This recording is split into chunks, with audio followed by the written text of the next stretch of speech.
Olá, muito boa noite. Estamos aqui mais uma vez reunidos para absorver muito conhecimento. Nós estamos já no quarto dia da nossa maratona Pavimentos Mistos.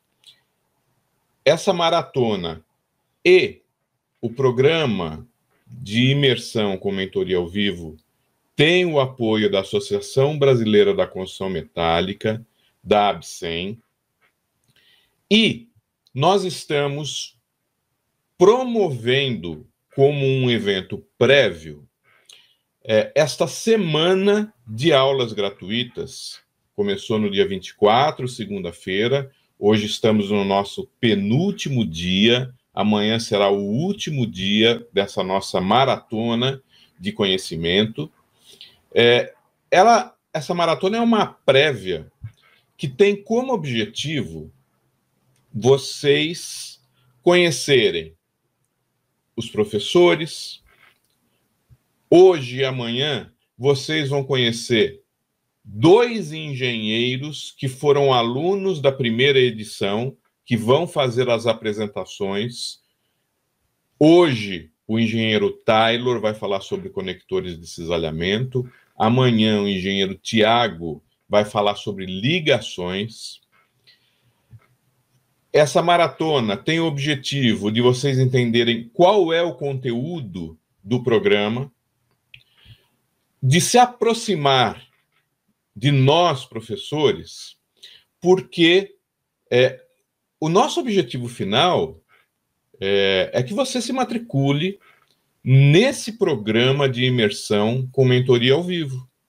O nosso objetivo é que você participe do programa para definitivamente se tornar um especialista em estruturas mistas para pavimento aço concreto, aonde, com o objetivo de você antecipar o retorno sobre investimento, imediatamente após o início do curso, você já comece a captar projetos de estruturas mistas, porque daí você vai contar com o nosso apoio, tanto com as reuniões mensais ao vivo comigo, como com o apoio por WhatsApp para dúvidas urgentes e respostas instantâneas.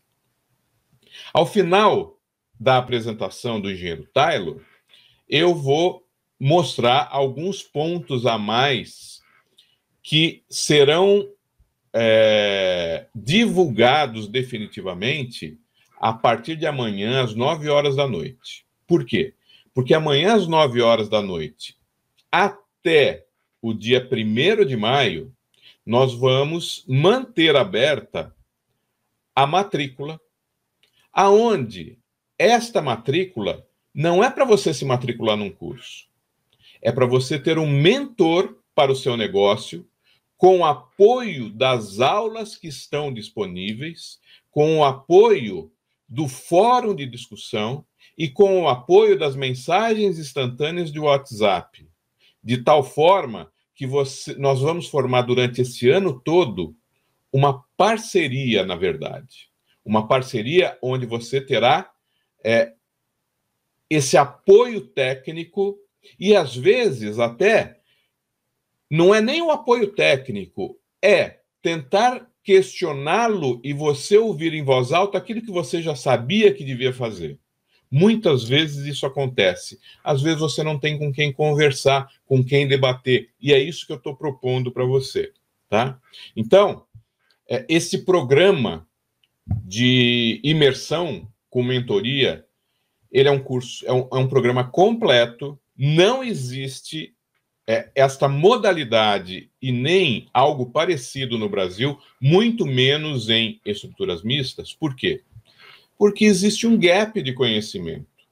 Você, principalmente engenheiro civil, e você, engenheiro mecânico, porque eu sei que nós temos alguns engenheiros mecânicos aqui, eu tenho certeza absoluta que não viu na sua graduação nenhum tipo de estrutura mista, seja viga mista, laje mista, pilar misto, ligação mista, nada.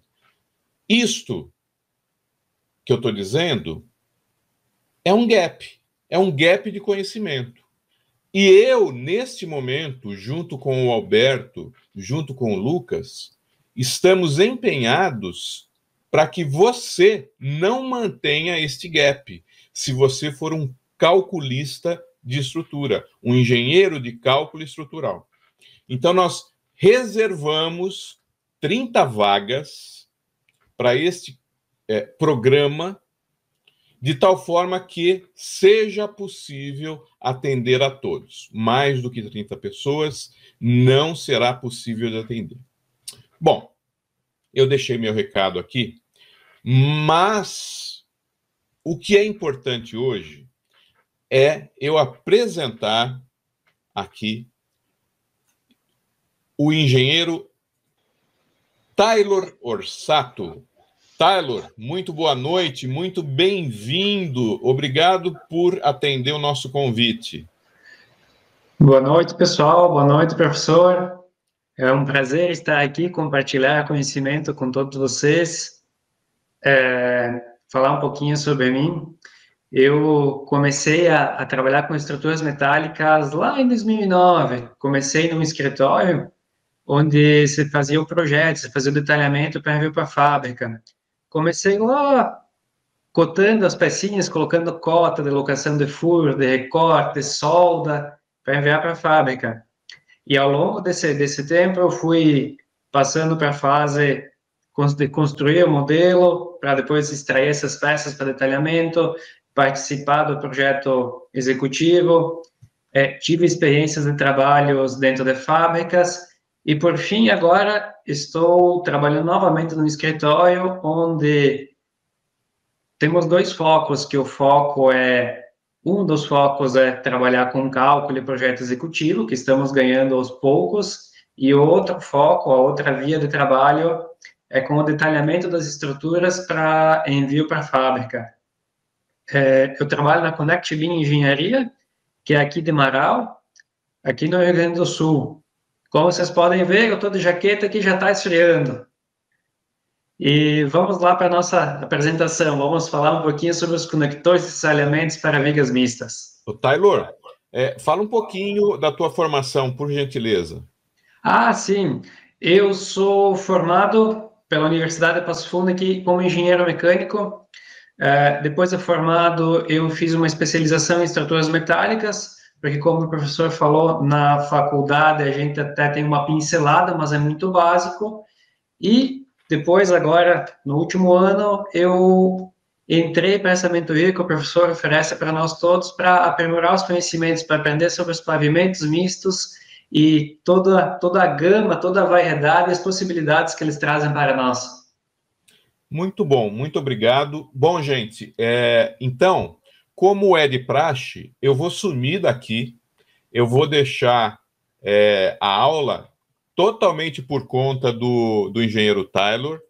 Ele vai falar do principal elemento, na minha opinião, das vigas mistas, das estruturas mistas. Por quê? Porque se eu tiver viga de aço, eu tenho estrutura metálica.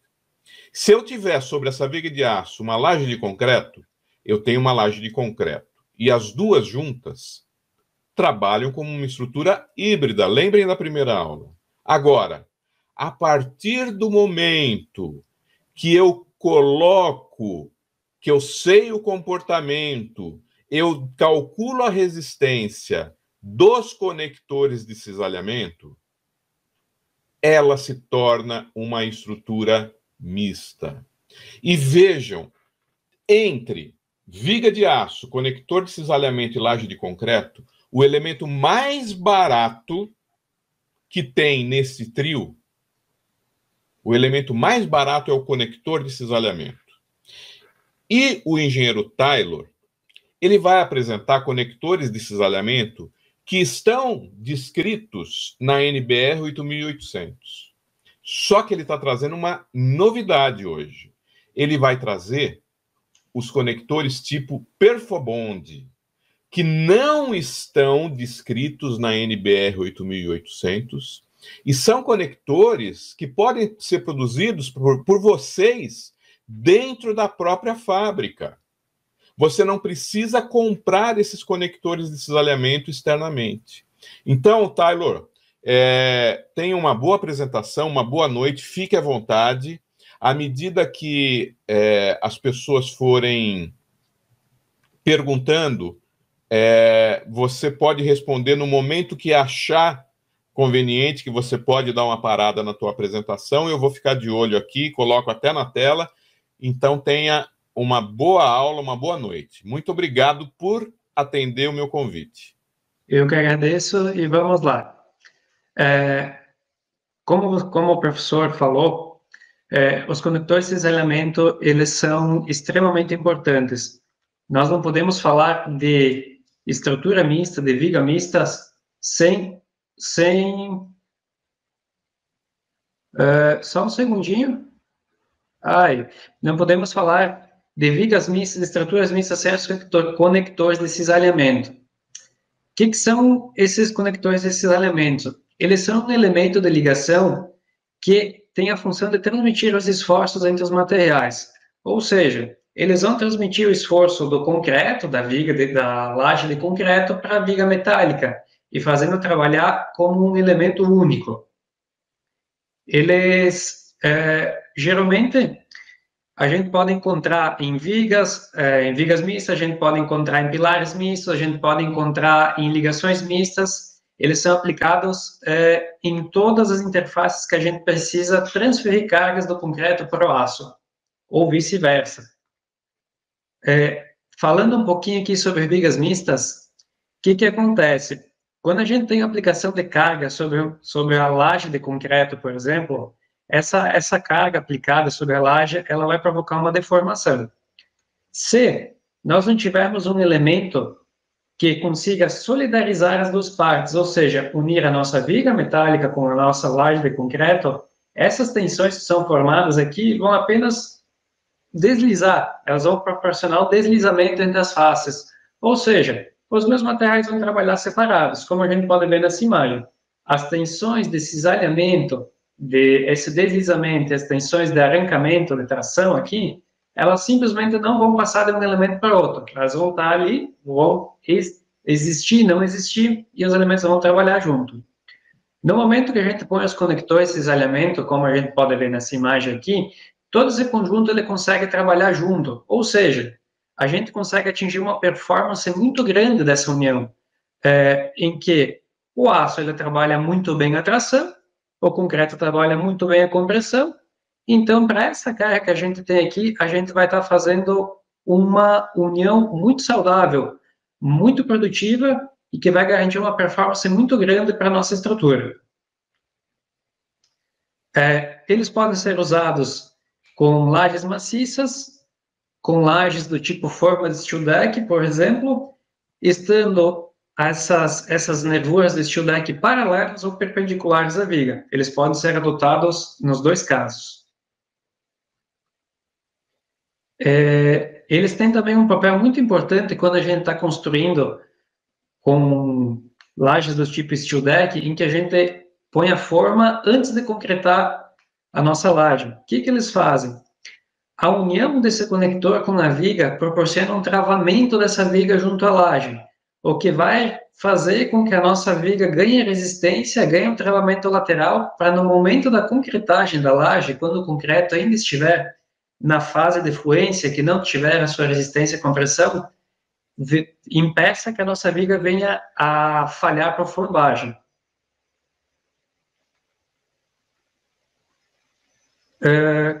Existem vários tipos de conectores de cisalhamento. Hoje nós falaremos de 3 tipos. 2 abordados pela norma e, como o professor mencionou, um deles não abordado pela norma brasileira.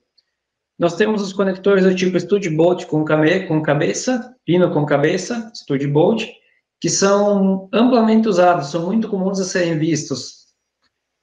Nós temos o perfil laminado ou dobrado, que também funciona muito bem como conectores, com suas vantagens e desvantagens sobre o Steel Deck e o pino. Ambos, esses dois, tanto o conector quanto o StudBolt, eles têm uma abordagem na NBR 8800, o que facilita muito o nosso cálculo, fazendo que a gente tenha segurança e tenha performance da estrutura, desde que a gente siga as limitações das aplicações.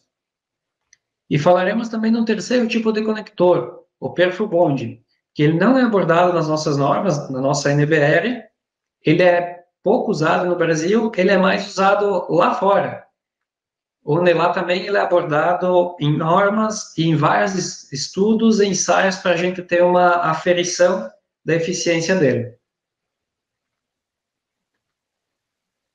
Então, falando um pouco dos conectores com cabeça, os famosos StudBolt, eles são muito versáteis, porque eles podem ser aplicados diretamente sobre o metal base, sobre a nossa viga metálica, ou podem ser aplicados sobre o Steel Deck, fazendo a união de todo esse material, unindo o Steel Deck, o StudBolt e a viga metálica.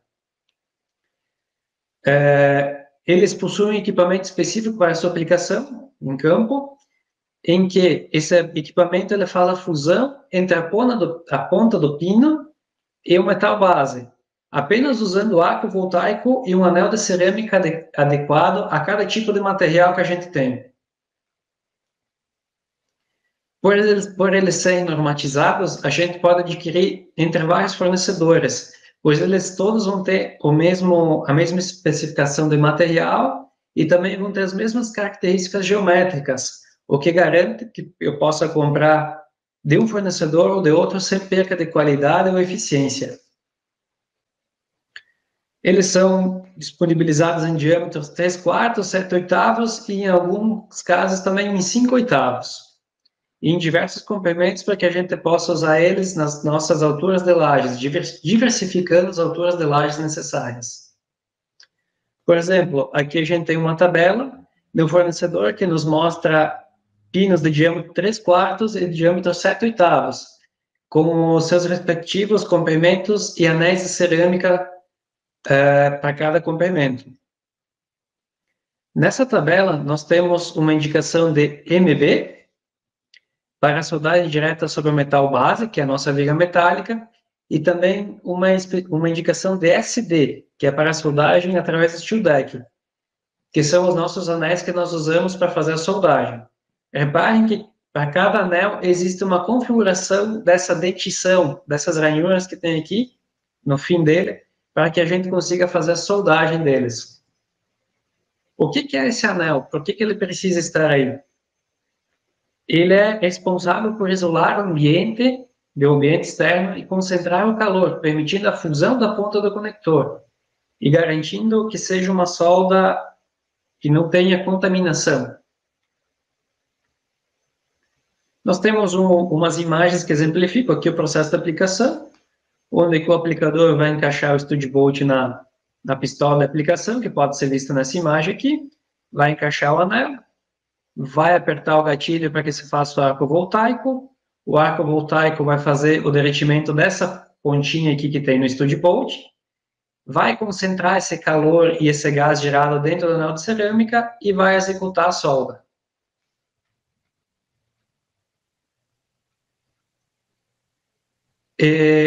Segundo a nossa norma, para que a gente tenha um bom... Você me permite só uma observação, Oi. se você puder voltar naquele slide? Sim.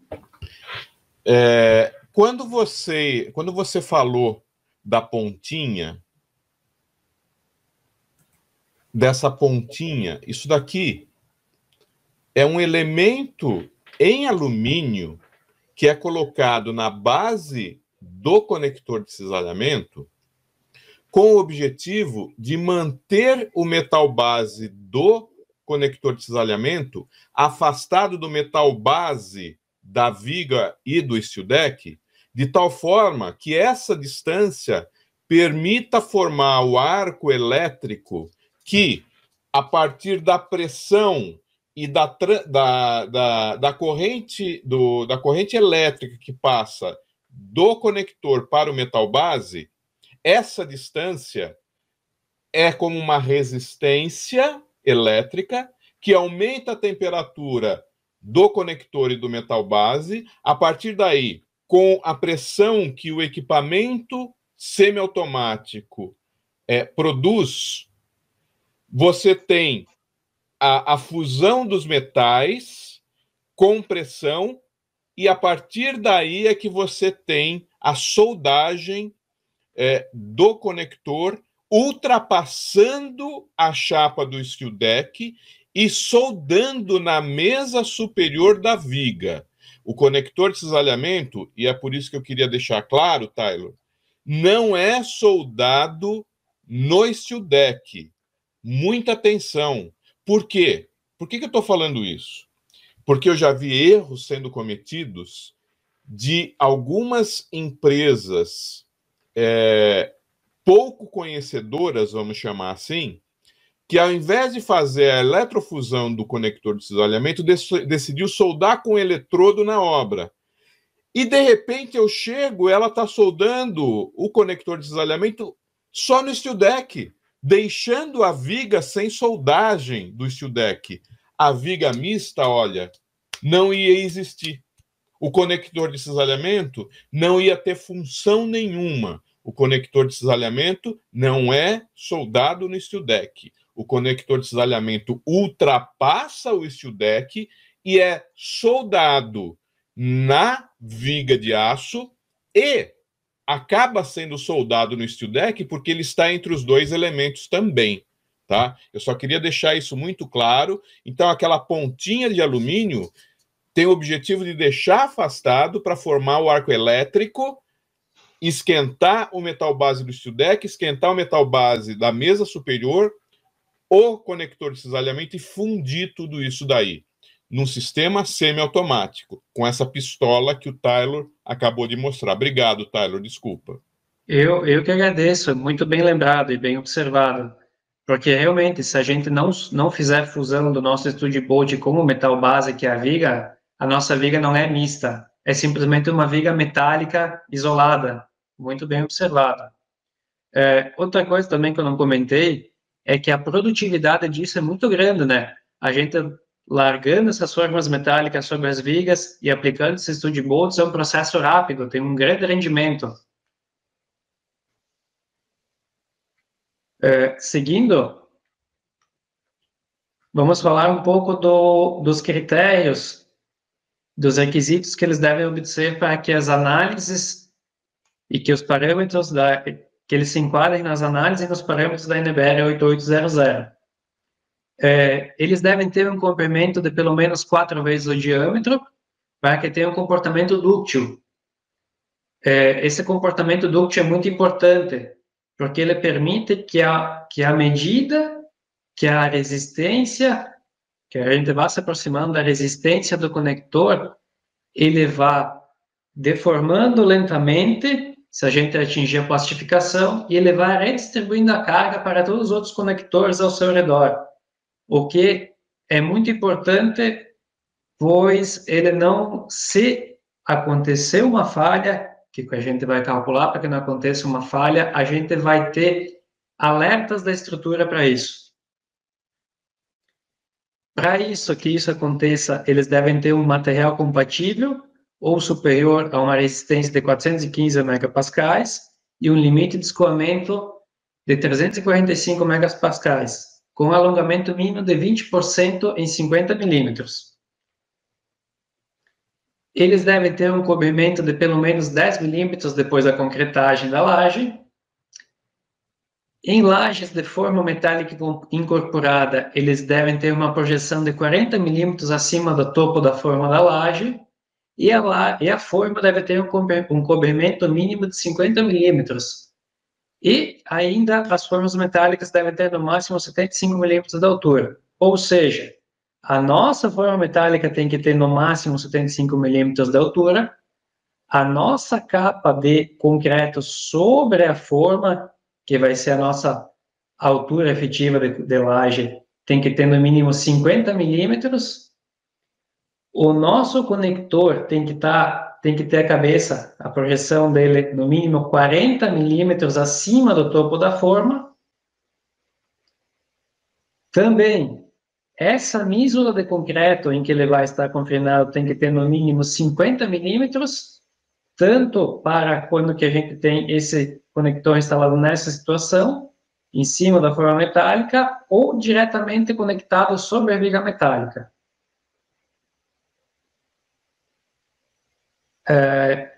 Obedecendo esses critérios, a gente passa para o dimensionamento dos mesmos, que o dimensionamento deles é dado por duas equações. Essa primeira equação, que demonstra a resistência do conector, ela é relacionada à resistência e esmagamento do conector, e essa segunda equação está relacionada à resistência de cálculo à tração do conector, levando em consideração fatores de posicionamento e fatores de grupo dos conectores. Desculpa, Tyler, só uma correçãozinha. Você falou esmagamento do conector, a primeira não. O esmagamento do concreto em torno do conector. Isso aí, bem observado. Muito obrigado, professor. Então, para os fatores de grupo, o que a gente tem que observar nos conectores? Esse fator de grupo, ele vai ser para a situação em que a gente tem um conector dentro de uma onda baixa do steel deck, em que o tamanho da mísula seja pelo menos maior, 1,5 vezes maior que a altura da forma. Também, esse fator de grupo, ele é 1 quando que é um conector em que esteja sobre uma viga, diretamente sobre a viga metálica, com uma base, com uma parte aqui de concreto em contato com uma mesa de pelo menos 50 milímetros. Esse fator, ele é 0,85 para a situação em que a gente tenha 2 conectores soldados dentro de uma nervura de aço perpendicular à forma do perfil, perpendicular ao perfil, ou um conector soldado dentro da forma, dentro da onda baixa da forma, em uma nervura paralela ao perfil de aço, e com uma relação BF e HF inferior a 1,5. Ou seja, quando a gente não atende esse critério da relação da largura da mísula de concreto pela altura da forma, de 1,5 vezes, a gente tem uma perda de resistência, passando para esse fator de grupo para 0,85. E também, nós temos esse fator de grupo que ele é de 0,7 para quando que a gente tem 3 ou mais conectores numa onda baixa de steel deck.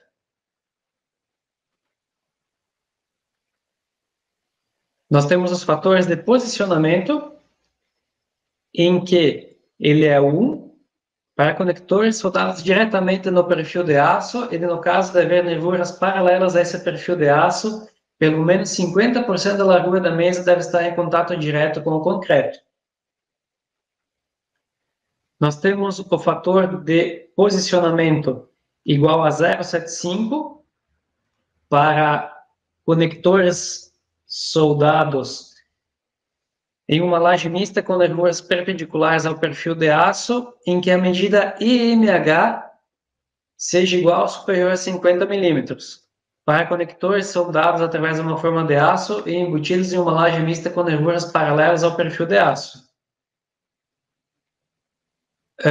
E 0,6 para conectores em que a medida IMH é inferior a 50, ou seja, no nosso caso, que é muito comum aqui no Brasil, nós temos essas lajes que têm essas formas para laje, que tem essa nervurinha aqui no meio, na onda baixa. Se a gente posicionar o nosso conector em relação à força, digamos assim, mais afastado desta parede do steel deck, e que essa medida EMH seja maior que 50, o nosso fator de posição é 0,75. E ao contrário, se essa medida EMH for menor que 50 milímetros, o nosso fator de posição é 0,6. Essa medida EMH, como comentei antes, é a quantidade de concreto que foi confinado antes do conector, vamos falar assim, em relação à força que está sendo aplicada. Ou seja, Numa forma em que a gente tem essa nervura e a gente, obviamente, não vai aplicar esse conector em cima da nervura, a nossa resistência do conector ela já é afetada diretamente, ou seja, a gente não pode ter essa resistência igual a 1. Já em formas em que a gente tem essa onda baixa lisa, a gente poderia aplicar diretamente no meio desta onda, o nosso fator de posicionamento poderia ser igual a 1, dependendo da nossa situação. Taylor, posso aproveitar essa tua figura aí para fazer uma Sim. observação? A primeira figura à esquerda, eu gostaria de chamar a atenção que vocês podem ver que o steel deck ele está interrompido. Por quê? Quando nós temos o lançamento das vigas de um pavimento, nós temos as vigas principais ligando um pilar ao outro, e para quebrar o pano de laje, porque o steel deck, para que ele dispense o uso de escoramento, a gente vai fazer um espaçamento entre vigas entre 2,5 metros e 3 metros. Então eu tenho a viga principal e, chegando nessa viga principal, eu tenho as vigas secundárias. Isso quer dizer que o steel deck é uma laje mista unidirecional com as nervuras perpendiculares às vigas secundárias e, consequentemente, paralelas à viga principal. Então, imaginem vocês que eu estou vindo com o steel deck, estou colocando os painéis de steel deck sobre as vigas secundárias. Então, vem aqui, coloca outro do lado, daí chegou a viga principal. Em geral, essa coincidência da segunda figura é muito rara de acontecer na obra. O que a gente faz? Quando chega na aba da viga principal, a gente já encomenda, a gente já vê na paginação que isso acontece, encomenda ou corta o steel deck longitudinalmente para que ele tenha um pequeno apoio na viga principal. O conector de cisalhamento fica completamente livre sobre a viga principal e depois nós começamos com um novo steel deck depois da viga principal. De tal forma que quando a gente tem esta viga principal e os seus conectores, nós fazemos com que, com esse procedimento, o fator de posicionamento seja 1, porque a gente forma um maciço de concreto sobre a mesa superior da viga principal. Eu não tenho este problema nas vigas secundárias. Por quê? Porque as nervuras do steel deck estão perpendiculares às vigas secundárias. Mas na chegada do steel deck à mesa superior da viga principal, eu interrompo, deixo livre os conectores de cisalhamento, começo com um novo steel deck e formo um maciço de concreto sobre a viga principal. Eu só queria fazer essa observação, Tyler, porque ontem o Lucas não tocou nesse assunto, então eu aproveitei essa tua figura aqui para esclarecer uma situação que é muito corrente. Imagina você que você está vindo com o steel deck e, de repente, a onda alta do steel deck está sobre a viga principal. Como que você vai fazer isso? Como que você vai colocar o steel deck? Não coloca. Então é raro esta coincidência, tá? Então a gente corta longitudinalmente. Se ele não tiver apoiado, a gente coloca um arremate na lateral toda do steel deck para que o concreto possa ficar sobre esta viga. Obrigado, Taylor. Isso, bem verdade. Eu lembro que em alguns projetos que eu esbarrei dentro do escritório com o posicionamento do steel deck, existiam essas ações para que sobre essas vigas paralelas ao sentido portante fosse tomado esse cuidado. Bem observado.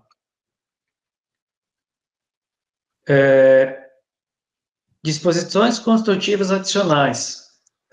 Aqui nós vamos falar sobre a distância mínima entre conectores, no sentido do comprimento da viga, é de 6 vezes o diâmetro do conector para lajes maciças e 4 vezes o diâmetro do conector para lajes de steel deck. No sentido transversal à viga de aço, essa medida é de 4 vezes o diâmetro. A distância máxima entre conectores é de 8 vezes a espessura total da laje, ou no máximo 915 milímetros. A distância entre o eixo do conector e a borda da mesa da viga deve ser de pelo menos 25 milímetros. E o cobrimento mínimo após a concretagem, como já mencionado, deve ser de no mínimo 10 milímetros. A mesa da viga, onde serão instalados os conectores, não deve ter espessura menor que 0,4 vezes o diâmetro do conector. E, por fim, uma observação importante. Em regiões em que o cortante é nulo, nós vamos ver à frente, também devemos aplicar esses stud bolts para manter a laje solidarizada à viga. A solda dos conectores, ela deve ser avaliada com a ajuda, entortando alguns pinos, com a ajuda de um cano ou de um martelo. Se a solda dos mesmos não romper, essa fusão, essa solda está aprovada.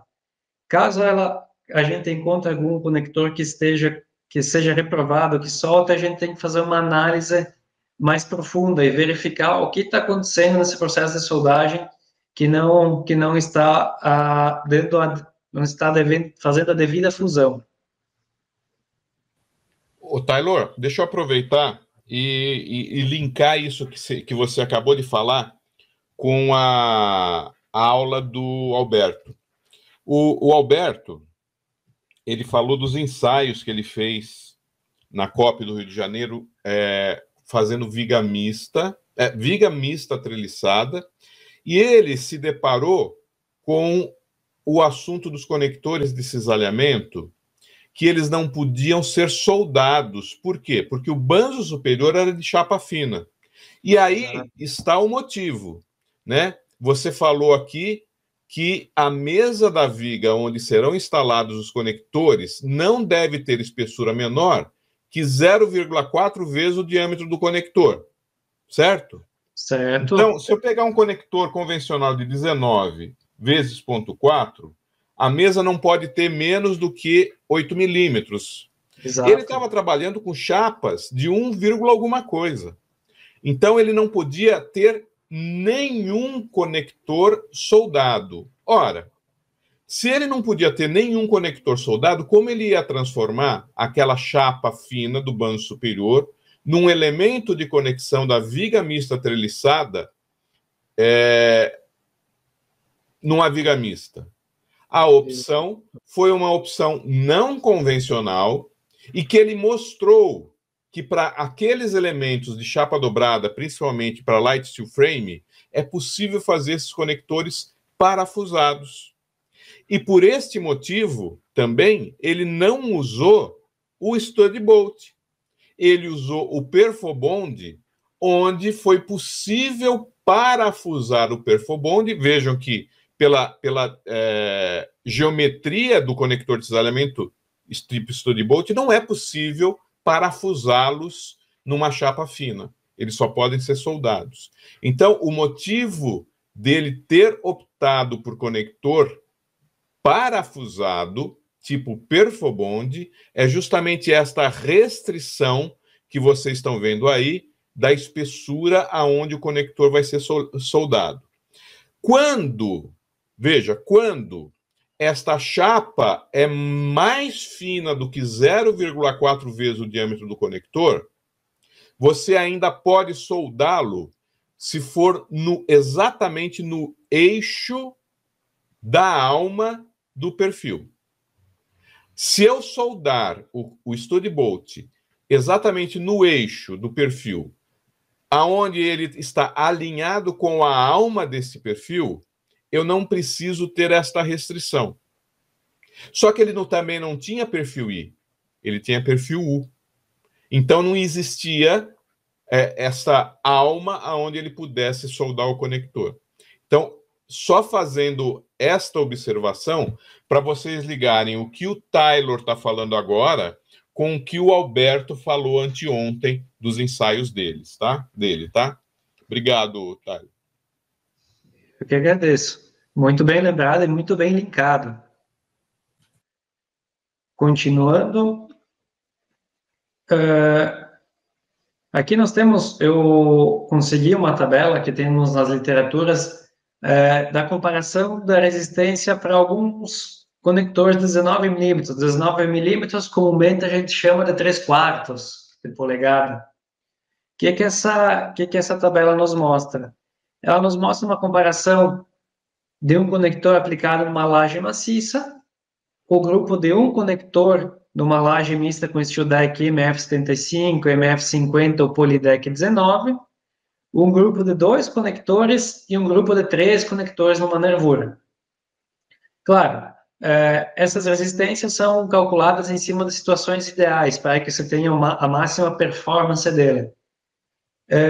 Pegando aqui um exemplo por concreto de FCK 20 megapascais, numa laje mista, um conector ele pode chegar a 74 kN de resistência. Quando a gente pula para uma laje nervurada, uma laje de steel deck, de forma steel deck, um conector já resiste a 71 kN somente. Ou seja, já tivemos uma pequena perda aqui. Quando passamos para um grupo de 2 conectores, nós temos 108 kN. Quando que passamos para um grupo de 3 conectores, nós temos 138 kN de resistência. Ou seja, um conector sozinho tem uma resistência de 71 kN. Um conector no grupo de 2 conectores tem uma resistência média de 54 kN. 3 conectores, a resistência média de um conector é 46 kN. Ou seja, a perda pelo agrupamento, pelo adensamento dos conectores é uma perda considerável. Portanto, temos que tomar cuidado quando a gente faz o cálculo da quantidade desses stud bolts. Falando agora um pouquinho dos conectores de cisalhamento do tipo perfil U. Eles podem ser perfis U laminados, conforme a nossa tabelinha aqui da Gerdau, nossa famosinha tabela, muito prática, por sinal. Podem ser formados a frio, porém eles não são tão versáteis, são menos versáteis que um conector stud bolt. Por exemplo, eu vou precisar fazer a solda deles em fábrica, para garantir que a solda deles tenha qualidade e esteja bem feita. E se eu for associar eles com uma laje steel deck, vai ser muito inconveniente. Por quê? Porque imagine com esse adensamento de conectores que a gente tem nessas vigas aqui. Quando eu for apoiar a laje steel deck, a forma de steel deck, a quantidade de furos que eu vou ter que fazer para isso, a quantidade de cortes de trabalho nesse steel deck, que ao contrário, nos conectores stud bolt, a gente ia somente soldar por cima da forma e ia fundir todo o material com a viga. Então, eles são menos usados por isso, mas eles têm algumas aplicações que são mais versáteis. Por exemplo, quando eu faço uma laje, eu vou fazer uma laje em que eu esteja usando uma pré-laje ou algum outro elemento para que eu possa fazer essa laje sem usar steel deck. Aí nós começamos a ter vantagens do uso dele. Eles devem, para conectores do tipo formados a fio, eles devem atender os requisitos da NBR 14762 e ter uma espessura mínima de 3 milímetros. Nós precisamos, pelo menos, ter a solda em 2 extremidades da mesa, ou seja, a gente tem que, pelo menos, soldar 2 faces deles. E essa solda, ela tem que ter uma resistência pelo menos 25% a mais que a resistência do conector. Eles também devem ter um cobrimento mínimo de 10 milímetros, acima da aba superior. A alma dos conectores deve sempre ser aplicada perpendicular à alma da viga metálica, que é o que a gente pode observar nas imagens anteriores, sempre perpendicular à alma. Eles devem ter uma altura mínima de 75 milímetros e a resistência do conector tipo U é dada na nossa norma também. Ela é em função das espessuras de alma e mesa, em função da nossa do nosso comprimento do conector e também em função da resistência do concreto. Ou seja, as duas equações que a gente tinha para o nosso conector Studebaut foram adensadas em uma equação para conector do tipo U. Uma observação importante. Para perfis U formados a frio, a espessura da alma e mesa ela é sempre a mesma. Já para conectores laminados, a gente precisa tomar a espessura da mesa como a tomada a meia distância da borda livre e a face adjacente da alma. Por que isso? Porque os nossos perfis laminados, eles não têm a aba interna plana, eles têm a nossa aba interna paralela. Então, a gente trabalha com uma espessura média desta mesa para fazer o cálculo da resistência deles.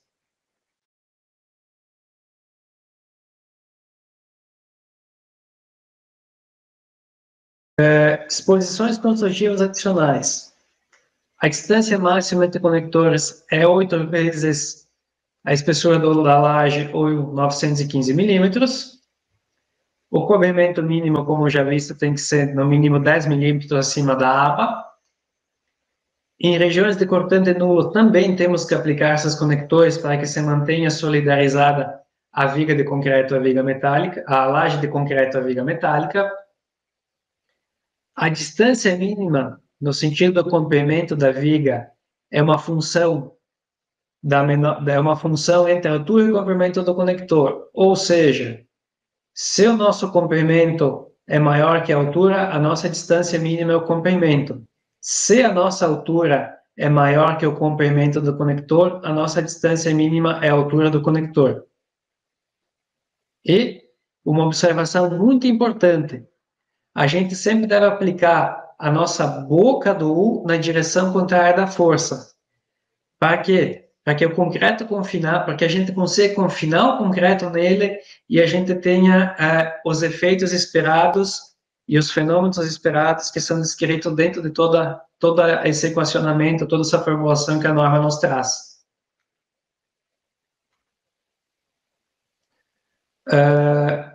Aqui nós temos uma tabelinha rápida que nos mostra a comparação entre a resistência de um conector de Studebaut de 19 milímetros e um comprimento mínimo que a gente precisa ter para um perfil U para que a gente atinja essa resistência. Ou seja, um conector de 19 milímetros, 3/4, tem uma resistência numa laje sem forma, numa laje sólida, de 74 kN. Para que a gente atinja esses mesmos 74 kN para o conector do tipo U laminado de primeira alma, que vai ter 75 milímetros de altura e vai ser o mais leve da nossa tabela, a gente precisa de um comprimento mínimo de 53 milímetros. Já para o conector U, de espessura de chapa 6,3 milímetros, atendendo a altura mínima de 75 milímetros, a gente precisa de 51 milímetros de comprimento. Aqui também a gente tem algumas observações interessantes. Os conectores com perfil U laminado ou formado a fio não podem ser utilizados em ligações mistas, ao contrário de conectores do tipo Studebaut, que podem ser aplicados em ligações mistas. Devido a pouca informação sobre o comportamento dos conectores U laminados e dobrados a frio, sugere-se que não sejam utilizados em vigas mistas com interação parcial e vão superior a 15 metros. Ou seja, nós temos limitações para o uso deles que a nossa norma impõe, perante a geometria e comprimento de viga.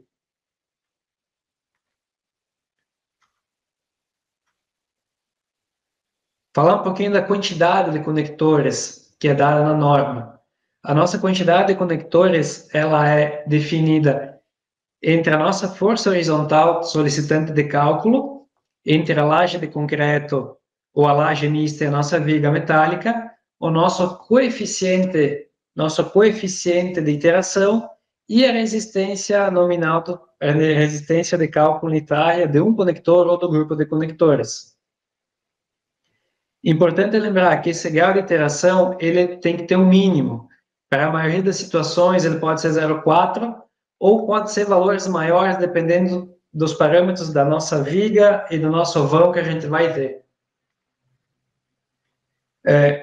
Uma observação aqui, para vigas contínuas, onde que a gente tem momento negativo, que a gente tem a nossa impressão de esforços, a quantidade de conectores vai ser uma função da área da armadura tracionada dentro da laje.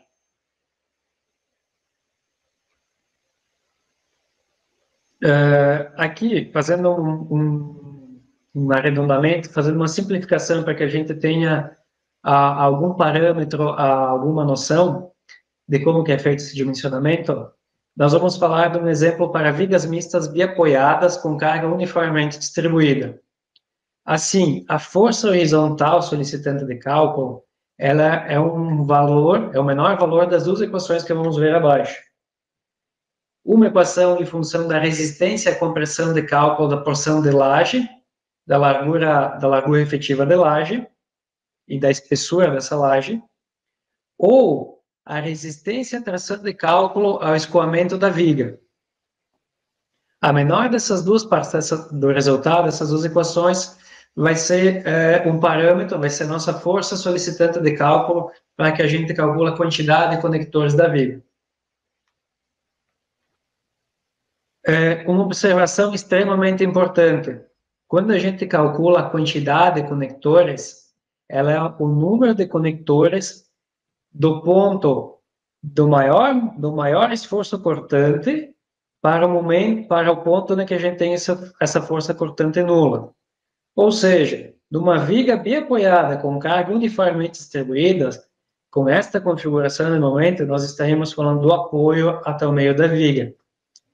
Veja que numa outra situação em que a gente tem cargas concentradas aplicadas, a gente vai chegar a uma região com o nosso cortante nulo. Então, a gente vai estar calculando a nossa quantidade de stud bolts ou de conectores tipo U, nossos conectores, esses elementos, para essa região em que a gente tem o máximo cortante. Ou máxima força, a nossa força horizontal entre as duas partes, a nossa viga metálica e a nossa laje mista ou a nossa laje tradicional. Nós temos formulações dentro da nossa NBR para calcular a quantidade de conectores em trechos onde a gente tem diferenças de cortantes, quando a gente tem um valor de cortante mais alto, um valor de cortante menor, no outro sentido, e um valor de cortante intermediário, que nós vamos entrar em detalhes, que o professor Alexandre explica muito bem o nosso curso. E falando ainda em quantidade de disposição, nós temos aqui alguns exemplos de aplicação bem simples, bem descritos, que nós não vamos entrar em detalhes agora, mas vão estar na apresentação que vai ser disponibilizada para vocês.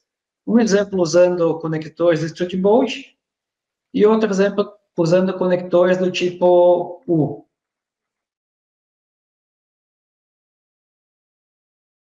Passando para outro tipo de conector agora, falando dos conectores Perfobond, que eles não estão na nossa norma. Taylor?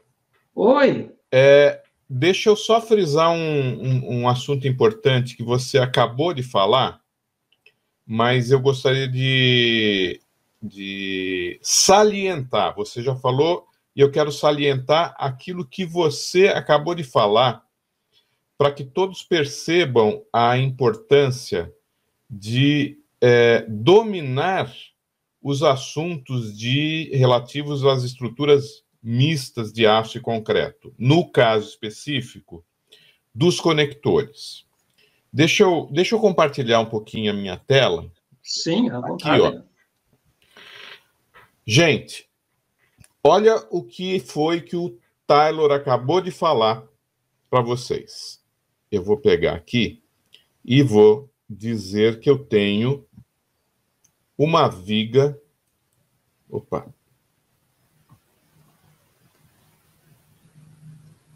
Uma viga biapoiada. Muito bem. Se eu tiver um carregamento uniformemente distribuído,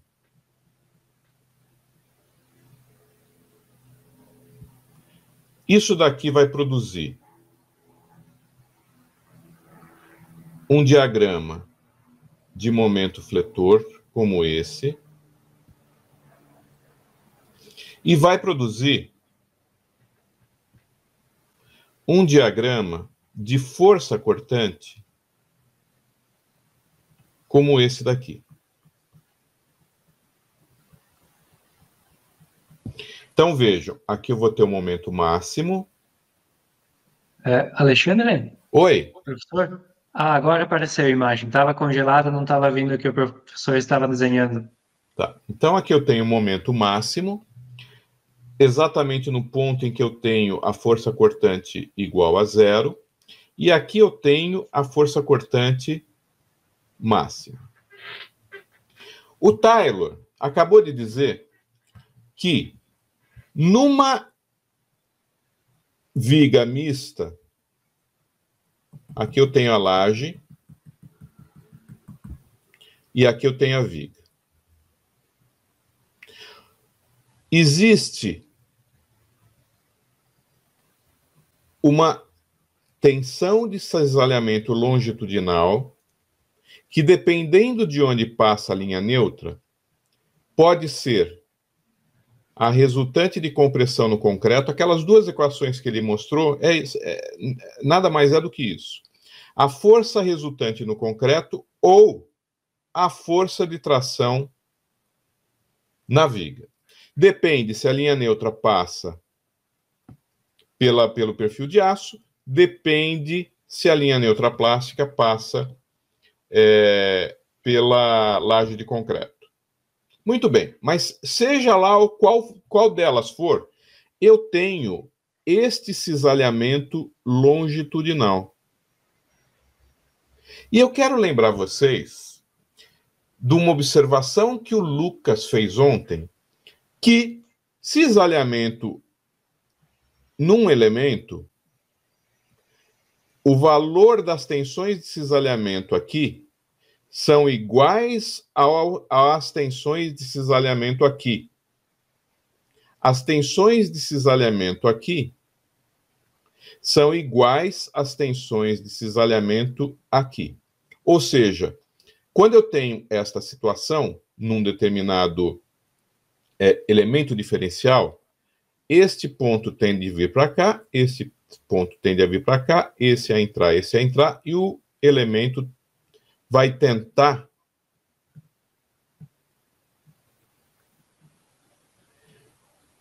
ficar com esta forma aqui em função do cisalhamento. Isso quer dizer que, se eu tenho um cisalhamento vertical aqui, a reação aqui é igual ao cisalhamento máximo. Se eu tenho cisalhamento vertical aqui, eu tenho também um cisalhamento, uma tensão de cisalhamento. Opa!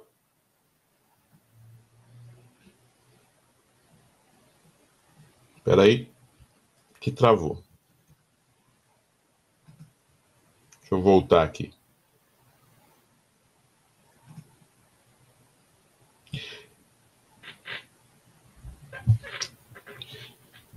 Eu tenho uma tensão de cisalhamento longitudinal.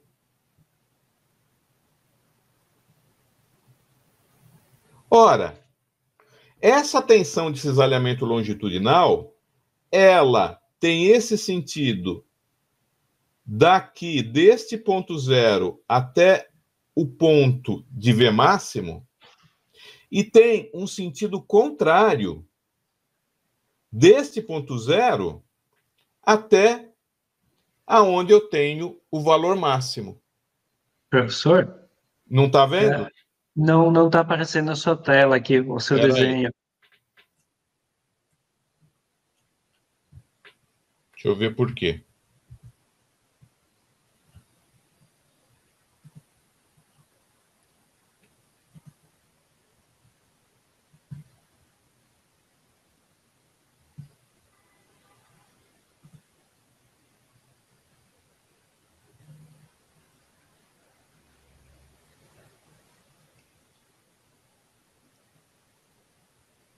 Ainda não?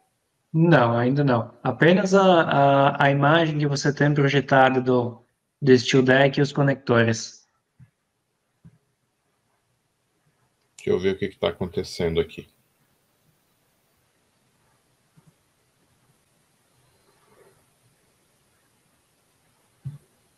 Espera aí que eu preciso... Eu não Agora posso apareceu. deixar... Agora apareceu? Apareceu. Ótimo. Então vamos lá. Então eu tenho numa direção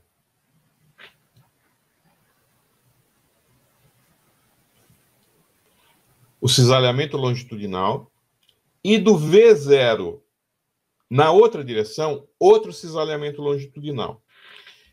E agora eu vou frisar aquilo que o Taylor acabou de falar. Quando eu determino o número de conectores de cisalhamento para esta situação específica, eu vou determinar o valor do cisalhamento longitudinal para meia viga, que é igual ao valor de cisalhamento para outra metade da viga.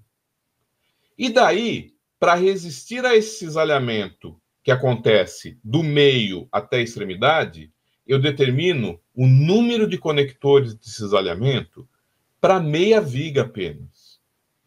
Se eu chegar e falar, olha, eu vou pegar o VL e dividir pela resistência dos conectores de cisalhamento e chegar num número igual a 20, eu estou dizendo que o número de cisalhamento será do meio da viga até o apoio esquerdo e do meio e mais 20 do meio da viga para o apoio direito. Na verdade, eu vou usar 40 conectores de cisalhamento e não 20 conectores de cisalhamento. Este erro, para quem está iniciando, ele é muito comum. Por isso que eu quis chamar a atenção de vocês para que não cometam esse tipo de erro. Você sempre estará calculando a quantidade de conectores de cisalhamento do ponto de cisalhamento máximo até o próximo ponto de cisalhamento menor, que neste caso, da viga biapoiada, é onde o cisalhamento é 0, tá bom? Obrigado, Taylor. Só queria reforçar aquilo que você falou. Isso aí. Outra observação importante também, agora ouvindo o professor, é que, por exemplo, se calcularmos como o exemplo do professor 20 conectores para este lado, vamos aplicar 20 conectores aqui, mais 20 conectores aqui. Aqui no meio, onde que a gente não tem cortante, a gente também precisa aplicar conectores, obedecendo pelo menos o espaçamento máximo entre eles, para eles terem a função de manter a nossa laje solidarizada à viga.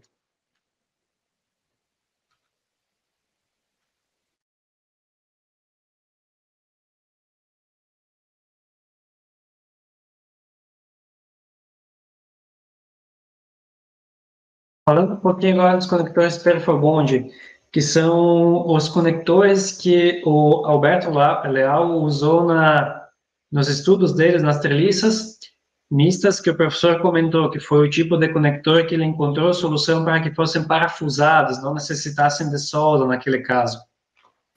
Gente, atenção. Atenção no que o Taylor vai falar agora, porque vocês não vão encontrar este material sem uma grande pesquisa. É um material especial e muito provavelmente vocês não vão conseguir achar com facilidade isso que ele vai apresentar aqui agora, tá bom? Então, muita atenção neste tipo de conector e nesse tipo de comportamento e resistência. História. Como já mencionado anteriormente, eles não têm um comportamento e uma formulação para que a gente chegue numa resistência e num comportamento dentro das nossas normas brasileiras. Lá fora também nem todas as normas abordam eles. eles são bastante baseados em conhecimento empírico, em ensaios, em ajustes de curvas para resultados, e todos esses dados que a gente tem acesso, primeiramente, a grande maioria por estudos e por artigos publicados. Eles são interessantes porque eles foram desenvolvidos na Alemanha em torno na década de 60, quase no final da década de 60, para uso em pontes ou pisos onde você tenha possíveis falhas por fadiga. O pessoal lá que fabricava estrutura metálica e fabricava pontes, fabricava pisos que tinha maquinário, eles observavam que existia uma certa deficiência dos conectores Stud Bolt e dos conectores tipo U para isso. Então, eles desenvolveram esse tipo de conectores. Do que eles são? Como é que eles são? Eles são tiras de chapa soldadas na mesa superior das vigas, dotadas de furos, onde se pode não inserir vergalhões, modificando a resistência final desse conector. Essas tiras de chapas ou chapas devem ser soldadas paralelas à viga metálica, da alma da viga metálica, e elas ficarão embutidas na laje.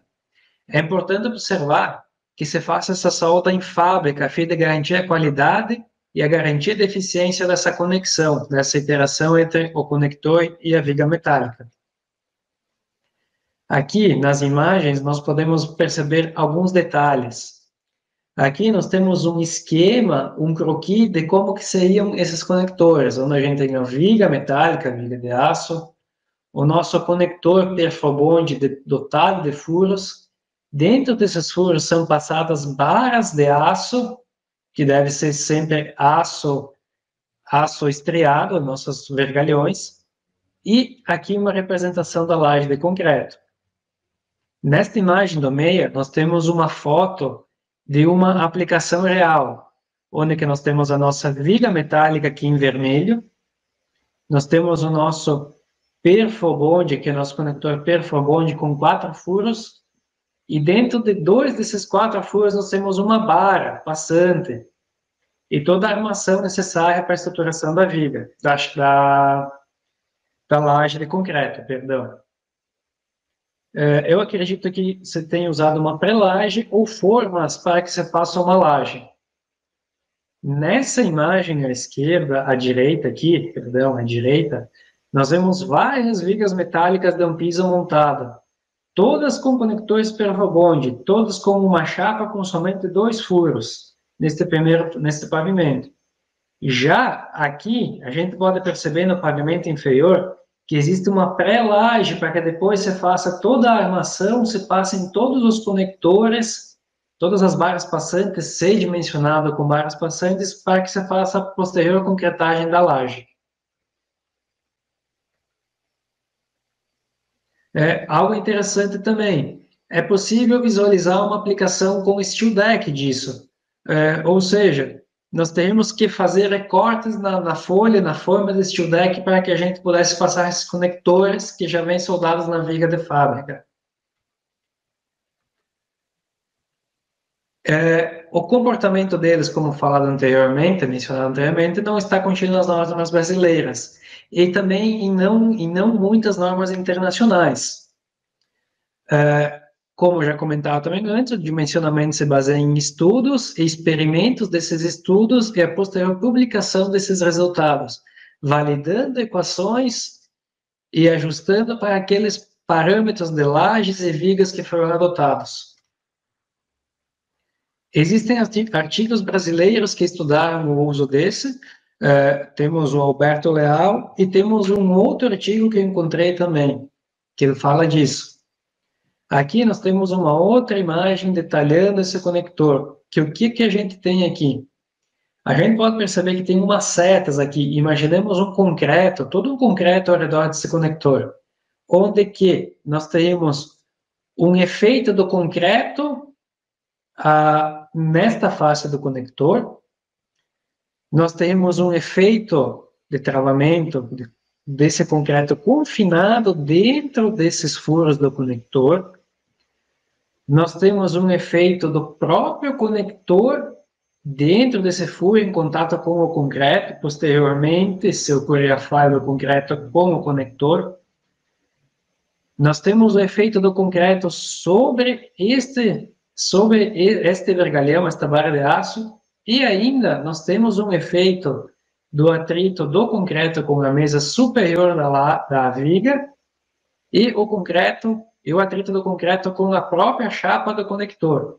Ou seja, nós temos várias parcelas que podem ser computadas e alteram o resultado e a resistência da nossa laje com este conector. Um detalhe interessante que eu consegui perceber nos artigos que eu li, a grande maioria deles artigos publicados no exterior e nos artigos brasileiros que eu encontrei também, é que conectores desse tipo, Perfobond sem barra passantes, têm um rompimento mais abrupto, ou seja, chegam no seu limite e a laje rompe abruptamente. Já para conectores com barras passantes, a gente percebe sinais desse escoamento, dessa falha da laje. Por quê? Porque conforme que o concreto que está contido aqui vai falhando, os esforços são redistribuídos nas barras que estão passando aqui no meio, até que por final, no rompimento final, no último suspiro da nossa viga mista, este conector, esta barra passante é rompida. Aqui eu trouxe algumas equações que eu encontrei no nosso artigo brasileiro, que é do Aguiar, do Caldas, do Rodrigues e do Belay, que o nome desse estudo, desse artigo é Chapa com furos como conectores e alinhamentos em vigas mistas com perfis formados a frio. Eles trazem duas equações que a gente pode ter, que podem ser comparadas e podem ser usadas. Essa de Ogier-Hilfort e Olsen e o Madberry e o Serros. Essas duas equações são muito parecidas, porém nós vamos notar algumas diferenças entre elas e entre alguns termos. Na primeira equação, a gente pode perceber que tem três parcelas de resistência sendo somadas. A primeira parcela, ela corresponde à resistência da espessura da chapa no concreto. A segunda parcela corresponde à resistência da barra transversal. E a terceira parcela corresponde à resistência do concreto dentro dos furos, esse concreto confinado dentro dos furos. Na segunda equação, a gente percebe quatro parcelas que somam resistência. A primeira parcela corresponde à espessura da chapa em contato com o concreto. A segunda parcela corresponde à resistência à fricção do concreto que está em contato com a mesa da viga. A terceira parcela corresponde à resistência à corte das barras transversais inseridas dentro da viga. E a quarta parcela refere-se à resistência do concreto dentro dos furos. Ou seja, mesmo, como você pode perceber, mesmo que as equações tenham parcelas que tratem da mesma resistência, elas têm coeficientes de ajustes diferentes para essa resistência. Por quê? Porque os ensaios tinham geometrias de conector e geometrias e espessuras de lajes diferentes, o que resultavam num ajuste dessas equações para corresponder às resistências obtidas em ensaios. Aqui nós temos nomeadas todas as variáveis envolvidas e também nós temos orange os limites de aplicação de cada equação. Como você pode perceber, um dos autores deixou estagnado a espessura da chapa, enquanto o outro variou. A espessura, a altura do conector ela é muito parecida para os dois. O range de aplicação, o range da resistência de concreto para os dois é um range amplo e parecidos. As áreas das barras transversais aplicadas nos furos dos conectores são parecidas. As resistências dos materiais dos conectores também, em um dos estudos tem uma variação cravada, enquanto no outro ela não tem tanta influência. Os números de furos, para um dos autores da equação vai de 0 a 4 e no outro vai de 0 a 3, e enquanto o diâmetro dos furos é muito parecido. Eu trouxe um exemplo aqui que eu encontrei lá nesses artigos que faz um leve dimensionamento, uma leve aplicação dessas equações para que a gente tenha uma noção de resistência. Porque eu achei muito interessante a resistência que pode ter esse conector. Ou seja, vamos ter aqui, calculando pelo Rosen, pelo Oreiform e o Rosen, esse conector de chapa aplicado sobre uma viga 310 por 79. Parâmetros de laje maciça, de 150 milímetros com 20 FCK de resistência. Um conector de aço A36 de 376 milímetros de comprimento por 12,7 ou 13 de espessura. Duas varas de 10 milímetros a 50 em 2 furos. E a geometria do conector a gente pode ver aqui, ó. Ela tem 57, 107, 127 milímetros de altura com 3 furos. Aplicando a equação aqui da resistência, eu peguei esse exemplo com essa resistência, que não tem a parcela de atrito, justamente por quê? Porque o atrito entre o concreto e a mesa da viga é uma parcela sensível de ser computada. Por exemplo, se a minha superfície estiver pintada, eu vou ter um atrito, se ela estiver corroída, ela vai ter outro atrito, se ela não tiver careba, estiver brilhando, tem outro atrito, se ela for castigada, martelada, ranhurada, ela tem um atrito. Então, a gente tem uma incerteza, ou pelo menos uma variação muito grande dessa parcela de atrito dentro da equação do Madbury-Serros, onde é considerado o atrito. Então, voltando ao nosso exemplo, calculando a resistência do condutor através das parcelas, nós temos uma resistência característica de 341,7 kN, ou seja, comparado aos 74 kN do conector de cisalhamento Studebault, é muito maior essa resistência. E o material é um material que você tem na fábrica muito facilmente. Até em retalhos de chapas, muitas vezes você consegue aproveitar esse material. Mas é importante salientar que essa é uma resistência característica. Para a gente chegar na resistência final do seu conector, nessas equações ainda não está incluído a ponderação para cada fator, ou seja, os nossos coeficientes para ponderação da resistência do aço, resistência dos nossos conectores, resistência do concreto. E ainda eu gostaria de salientar que a validade desse resultado é para esse tipo de conector.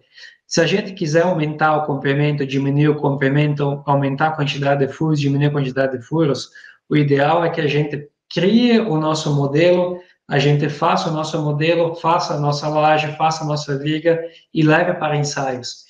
Que assim a gente consegue aproximar, a gente consegue validar os resultados a partir das equações que a gente tem. Mas ainda assim são conectores muito interessantes devido à versatilidade deles. E como foi mostrado mesmo pelo Alberto Leal, foi possível aplicar até em treliças mistas com chapas muito finas, apenas adaptando a forma de fixação deles na treliça. Com esse exemplo, eu estou encerrando a apresentação aqui. Fico aberto a dúvidas, a perguntas. Se o professor Alexandre também tiver algo a acrescentar, é sempre bem-vindo e é muito interessante sempre as explicações que ele tem para nós. Obrigado, Taylor. Tem uma pergunta aqui do Marcos Vinícius. Se você conseguir responder para ele, tá aí, ó. Professor, porém nas proximidades das colunas, a eles, às vezes a gente dobra os Studebaults. O que me leva a pensar que são situações, me leva a entender essa pergunta, que são situações que a gente às vezes vê em projeto. Ou seja, a minha viga precisa de 30 conectores de Studebault.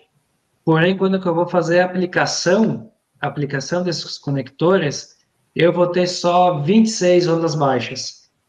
Ou seja, eu vou ter que calcular novamente uma quantidade de ondas baixas com 2 conectores para que eles tenham a resistência necessária junto com os outros conectores das ondas que vão estar só em um. Ou seja, eu vou ter ondas com um conector e ondas com dois conectores. Eu acredito que seja essa a dúvida, não sendo uma obrigação a gente duplicar os conectores próximos às colunas. E lembra que a gente discutiu esse assunto, Taylor, aonde, por exemplo, chegava-se à conclusão que cabiam 20 conectores no Steel Deck, mas você tinha chegado, por exemplo, a 24 conectores. Isso. E daí, basta pegar e colocar os 24 conectores no Steel Deck? Não basta. Porque onde que eu aplicar dois conectores junto, a resistência desse grupo de dois conectores é menor que o dobro da resistência de um conector.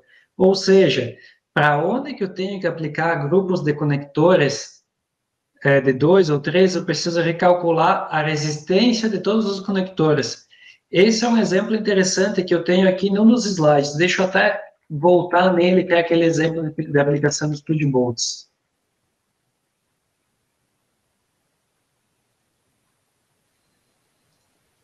Aqui, este exemplo eu justamente fiz isso para mostrar, para induzir a esse questionamento.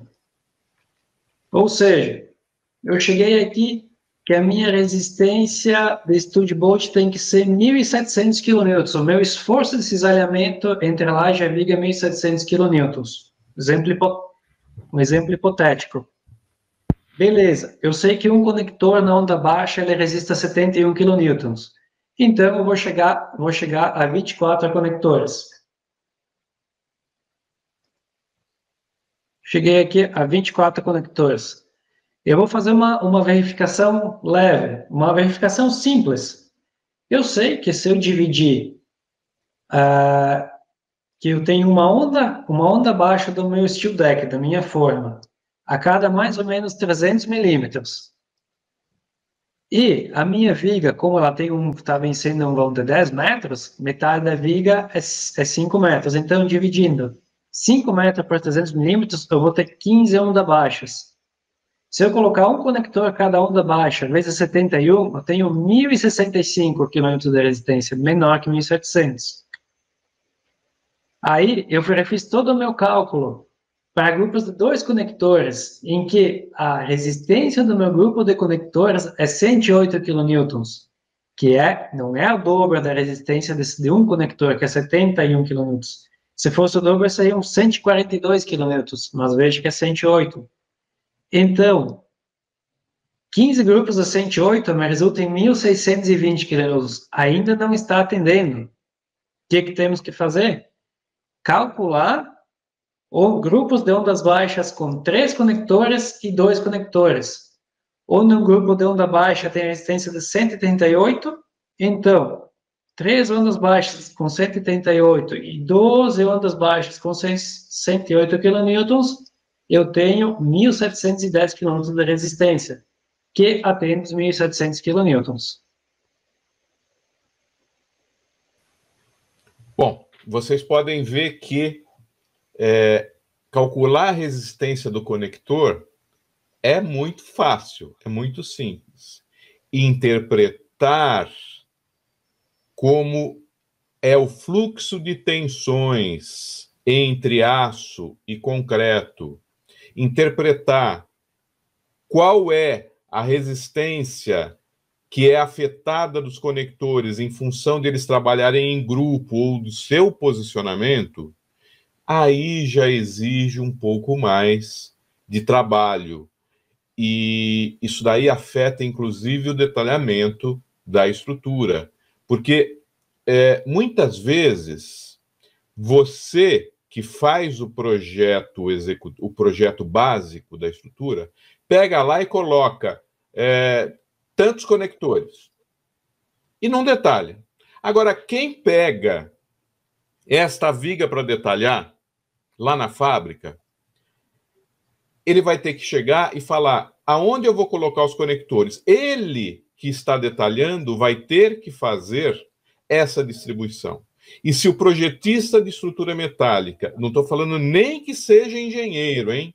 Era obrigação do engenheiro fazer isso no projeto básico.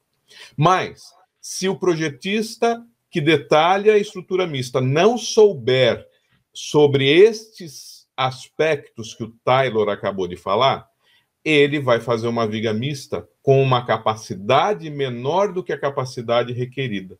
Perceberam a importância de entender todo o comportamento, de entender o caminho das ações, o caminho das tensões?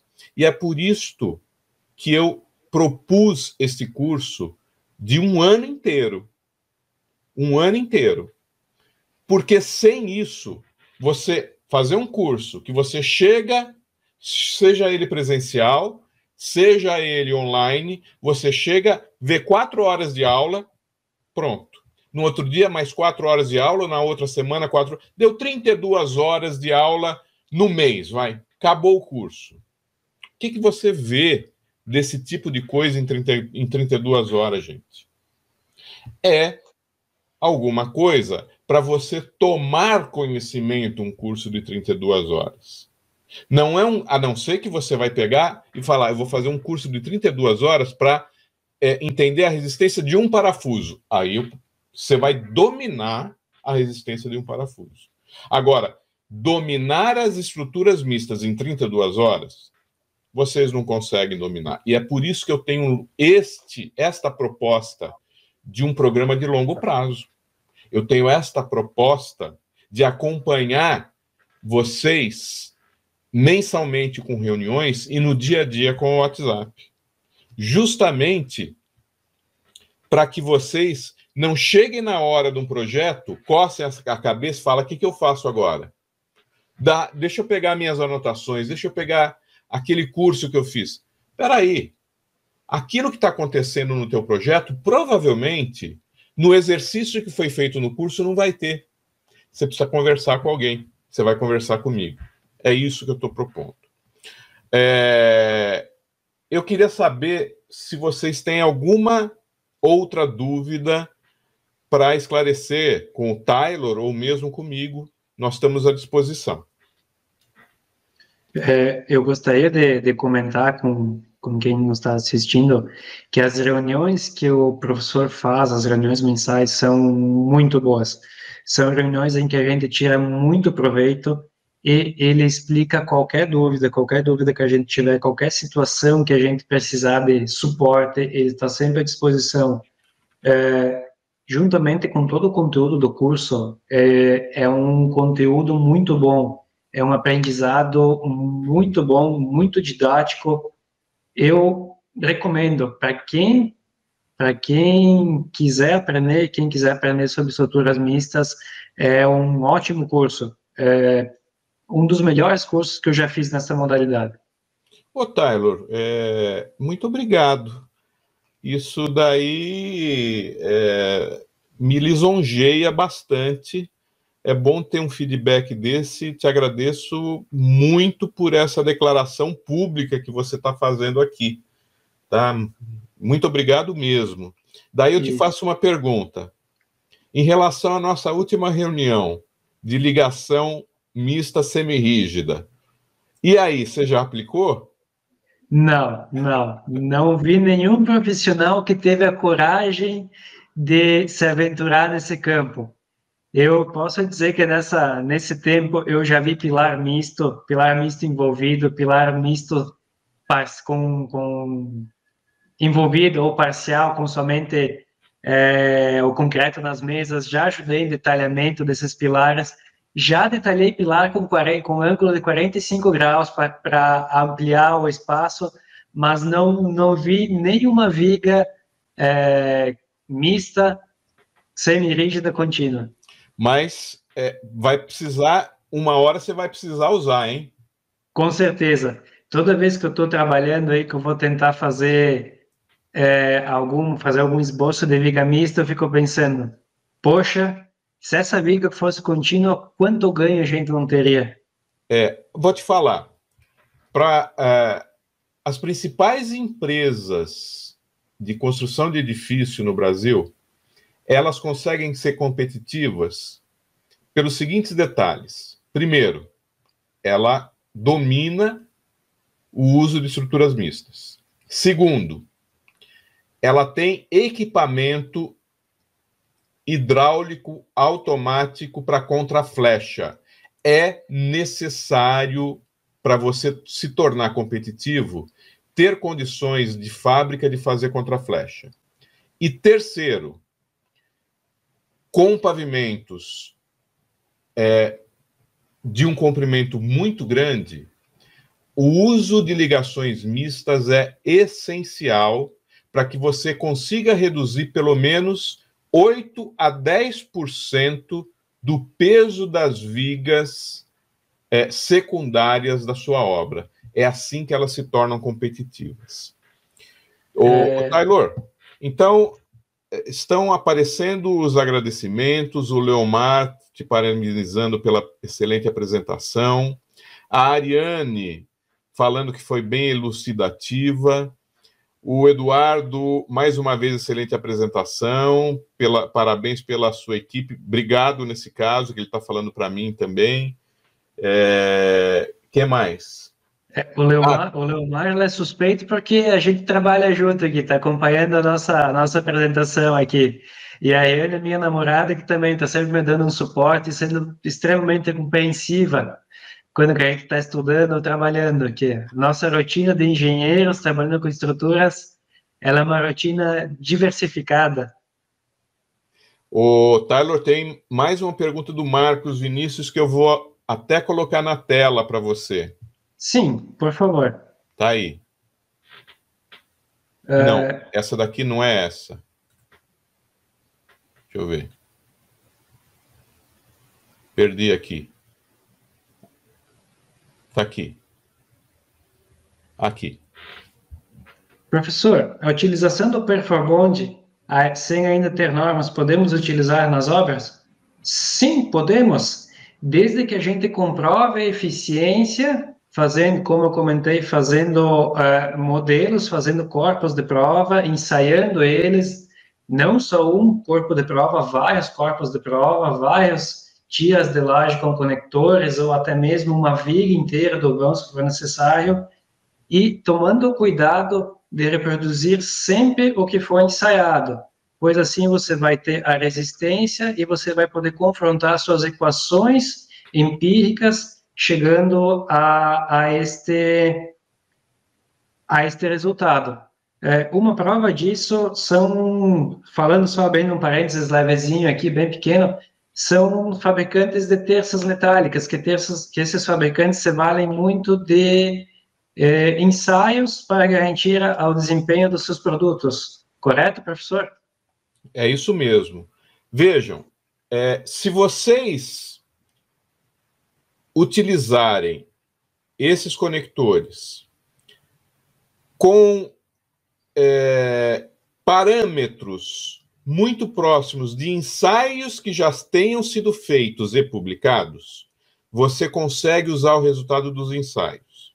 Se você vai usar o conector de cisalhamento com valores, com geometria muito diferentes daqueles dos artigos publicados, dos ensaios que tiveram artigos publicados, aí você vai precisar fazer o seu próprio ensaio. Não tem outra forma, tá? Tem mais uma pergunta aqui, Taylor. Por favor. Tá aí. Boa noite, professores. No caso dos conectores desenvolvidos no interior, se tivermos que desenvolver na obra, qual o tipo de eletrodo deveria ser usado para obter uma soldagem eficiente? Olha, se fosse este o caso, eu utilizaria os eletrodos que são citados em norma para a soldagem adequada das espessuras e dos materiais, pois assim a gente vai garantir essa solda. Além do que, a gente vai ter que dimensionar essa solda para que ela resista ao esforço que o nosso conector vai estar transmitindo entre a laje e a viga. Não vejo problema algum fazendo isso, desde que a gente dimensione a solda e utilize os materiais adequados. Veja, se você tem o Steel Deck, eu falo para você, não solde em obra. Ponto. Se você tem steel deck, não solde com eletrodo em obra. Se você vai fazer a soldagem com eletrodo, faça em fábrica. Porque daí nem eletrodo você vai precisar usar. Você pode usar arame. Isto. Você pode usar TIG, você pode usar MIG, você pode usar MAG. E aí você vai ver qual arame é compatível com os metais que você vai soldar. Pronto. Né? Mas eu não admito nas minhas obras solda em campo. A soldagem tem que ser feita toda em fábrica e a obra tem que ser um canteiro de montagem parafusada, aonde basta um torquímetro para eu fazer a verificação, o controle de qualidade da minha ligação. Ponto. Eu saliento isso, que toda solda deve ser feita em fábrica, falando em conectores U e conectores Perfobond, justamente por isso, para garantir a eficiência e o controle do processo de solda. Porque se você está fazendo solda de filete, no mínimo, você vai precisar ou de um líquido penetrante ou de partícula magnética. Você não vai dispensar o controle de qualidade nos conectores de cisalhamento, se você está fazendo solda com eletrodo, solda manual ou semiautomática. Você vai precisar fazer tudo isso daí. No caso dos conectores de cisalhamento eletrosoldados, você só vai fazer o ensaio num determinado número pré-estabelecido, em que você ou vai encaixar um cano na cabeça desse conector e dobrar, e se ele não quebrar, ele passou, ou você vai, com uma marreta longa, dar uma pancada na cabeça dele, e se a solda não quebrar, ele também passou. Agora, se um desses conectores falha, você vai dobrar o número de conectores que você ia verificar a qualidade da solda. É simples assim. Você vai fazer a solda manual ou semiautomática, você vai precisar de líquido penetrante ou partícula magnética. Acabou. Não tem outro jeito. Tá? Isso é. Mais alguma coisa, gente? Parece que não. Então, eu vou começar a me despedir aqui, mas antes eu quero deixar o convite a todos vocês para participarem da aula de amanhã, aonde o tema será ligações, com o engenheiro Tiago. Ele vai pegar e apresentar os principais tipos de ligações que a gente usa nos pavimentos estruturados em aço. E ao final da aula, vai chegar aquele momento esperado. Ao final da aula, eu vou divulgar todas as informações sobre o programa Masterclass Pavimentos Mistos, Aço Concreto para Edifícios. Vou liberar o link da matrícula, vou explicar com detalhes tudo o que vai acontecer. E aqueles que se matricularem até o dia 1º de maio terão a possibilidade de pagar com 60% de desconto, de parcelar, de fazer pagamentos recorrentes em 10 meses, terá como presente 2 e-books, um de pavimentos mistos, outro de estrutura tubular, terá acesso dobrado ao curso. O curso vai ter 1 ano, mas você terá mais 1 ano para rever tudo aquilo que você quiser. Vai ter acesso a todas as gravações de reuniões de mentoria, ou seja, pelo menos 12 reuniões de mentoria, você, durante esses 2 anos, das mentorias que a gente fizer, vocês vão ter acesso. E, principalmente, terão acesso imediato ao grupo de WhatsApp para a gente conversar, se for diariamente, sobre assuntos de estruturas metálicas, não só sobre assuntos de estrutura mista. Então, eu convido todos vocês a participarem da última aula da maratona que antecede o programa Masterclass Pavimentos Mistos, que estará liberado a partir de sábado para aquele que se matricular.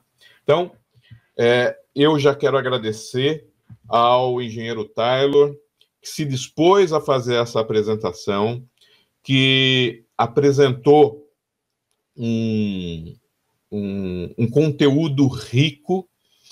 E, Taylor, antes de você se despedir, eu já estou me despedindo aqui, mas antes de você se despedir, parece que tem mais pergunta para você aqui. Com certeza. Então, eu vou apresentar as perguntas.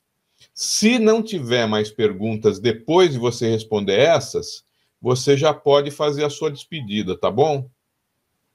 Beleza. Deixa eu ver aqui. Então,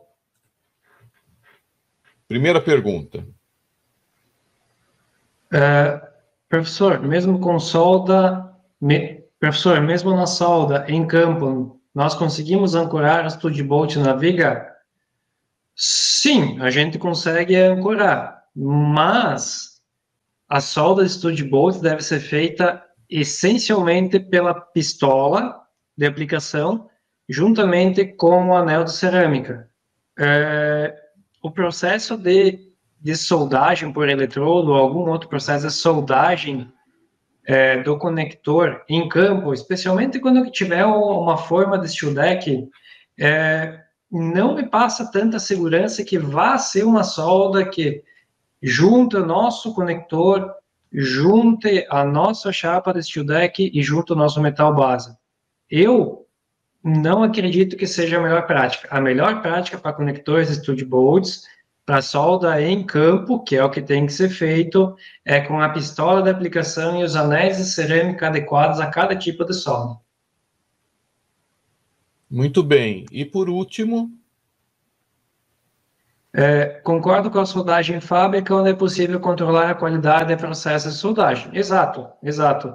Lá a gente tem condições de fazer o líquido penetrante, partículas magnéticas, ou até algum outro ensaio mais sofisticado, se for o caso. Exatamente o que o Eduardo colocou aqui no nosso comentário. Lembrando que partícula magnética e líquido penetrante é para solda de filete. Então, na solda de filete, primeiro a gente faz uma inspeção visual, né? A gente faz toda uma inspeção visual, e muitas soldas de alguns fabricantes, na inspeção visual, a gente já reprova e nem manda para frente. É verdade ou não é, Taylor? Exatamente, exato. Tem umas coisas que a gente vê que é triste. Mas quando você tem soldas de penetração total, você vai precisar usar ultrassom.